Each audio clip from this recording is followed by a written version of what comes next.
नमस्कार, स्वागत है आपका हठ योग में। आज विषय है अंतर्ध्यान विज्ञान की कसौटी पर। अंतर्ध्यान यानी अदृश्य होना।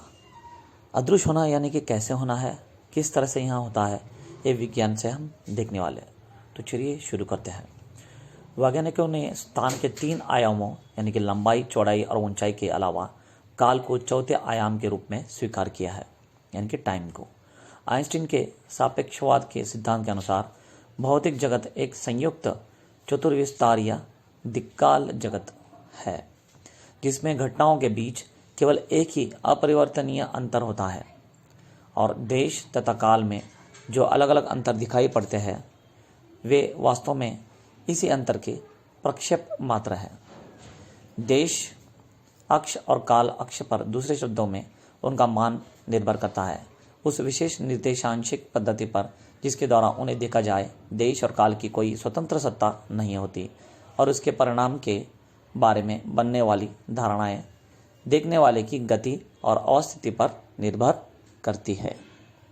यानी कि आगे देखिए, इस संदर्भ में उन अभागे व्यक्तियों के मामलों को समझने की कोशिश कीजिए जो किसी अज्ञात संयोग में देश और काल यानी कि स्पेस एंड टाइम के गड्ढों में पड़कर अदृश्य हो जाते हैं, या फिर ऐसे किसी आयाम में पहुंच जाते हैं जहां का जीवन हमारे जीवन से सर्वथा भिन्न है। अभी यहाँ पर एक एग्जाम्पल बताया गया है, उदाहरण के स्वरूप यहाँ पर बताया गया है। बहुत पहले कैलिफोर्निया में अमेरिका विश्वविद्यालय के डॉक्टर रॉबर्ट सिर्गी और उसके सहयोगियों ने एक ऐसे कंप्यूटर का निर्माण करने का संकल्प किया था जो चौथे आयाम के स्वभाव और स्वरूप को समझाने में सहायक हो सके। उस अवसर पर डॉक्टर सिर्गी ने कहा था, हमारे बाहर जो जगत है वहाँ गतियाँ उन दिशाओं में भी हो सकती है जिन्हें हम देख नहीं सकते, पर जिन्हें काल परिवर्तन के रूप में ही जान सकते हैं। तो देखिए, यहाँ पर गहन एक्सपेरिमेंट यानी कि जो रिसर्च है वो यहाँ पर किया गया था, और उसमें आगे क्या पाया गया है वो देखिए। आदमी के सब वैज्ञानिक के अनुसार हमारे चारों ओर के वास्तविक जगत की त्रिआयामी प्रतिच्छाया मात्र है। इन खंड और एकांगी नियमों के बल पर इस वास्तविक जगत के कार्यकलापों को समझना कठिन है। आइए अब अदृश्यता के वैज्ञानिक पहलू को समझने की कोशिश करें। आप रोज धूप को देखते हैं ना, पर वैज्ञानिकों से पूछिए तो वे कहेंगे कि धूप को कोई कभी नहीं देख सकता। उनकी भाषा में धूप सारे सौरमंडल की वर्णक्रम यानी कि सोलर स्पेक्ट्रम है, जो वास्तव में सूर्य द्वारा अंतरिक्ष में की गई तरंगों और स्फुरणों की बौछार की विस्तीर्ण पट्टी है।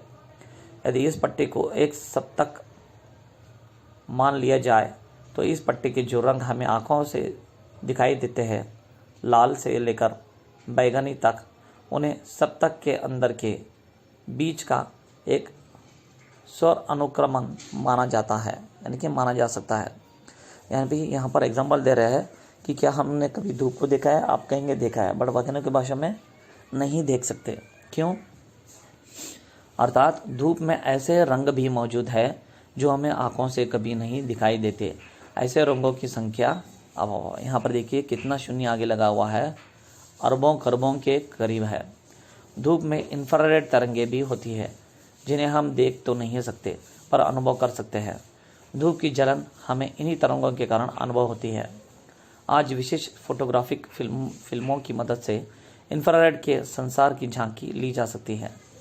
इस दुनिया में आकाश, जल काले दिखाई देते हैं और घास तथा पट्टियाँ एकदम सफ़ेद।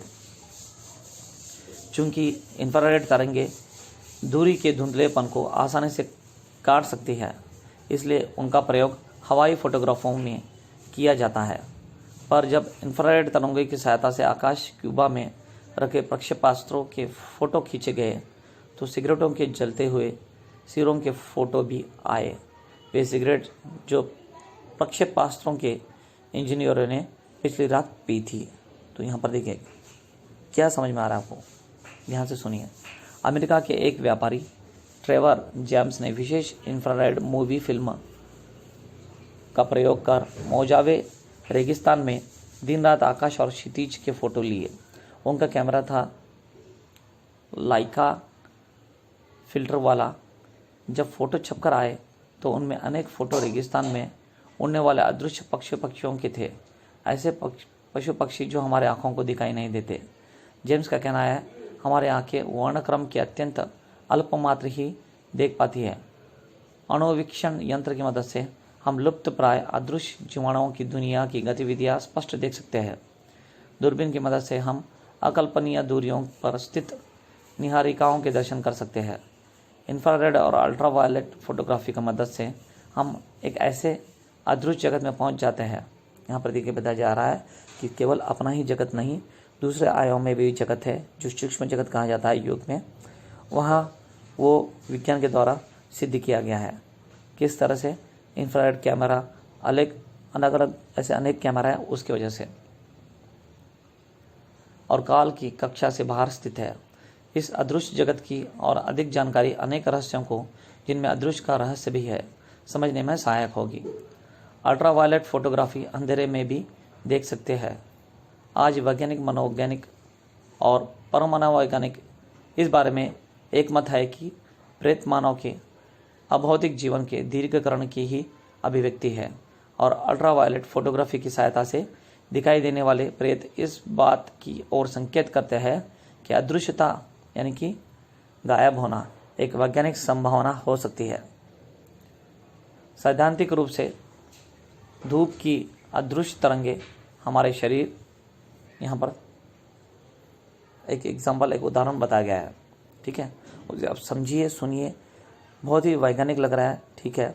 आपको इसमें कुछ नहीं समझ में आया तो मुझे कमेंट्स कीजिए, मैं आपको तुरंत उत्तर देकर समझाने की कोशिश करूँगा। यहाँ पर आगे देखिए, सैद्धांतिक रूप से यानी कि सैद्धांतिक जो वैज्ञानिक रूप है उसके अनुसार धूप की अदृश्य तरंगे हमारे शरीर, हमारे जीवन और सैद्धांतिक रूप से हमारे जीवन और यहाँ तक कि हमारे नियति को भी प्रभावित करती है, और हमारे शरीर के विद्युत क्षेत्र से उनके संपर्क से अपरिवर्तन तक का जन्म हो सकता है, यानी कि जो अदृश्यता का कारण बन सकता है। Propagation of short radio band नामक अपने शोध प्रबंध में हर्बर्ट गोल्डस्टीन ने लिखा है कि वायुमंडल में व्याप्त अपवर्तांतक यानी कि प्रणवता की परतों के पीछे जो दुनिया है, जो अलग आयाम कहते हैं, जो सूक्ष्म दुनिया है, वहाँ अदृश्य प्राणियों की दुनिया है।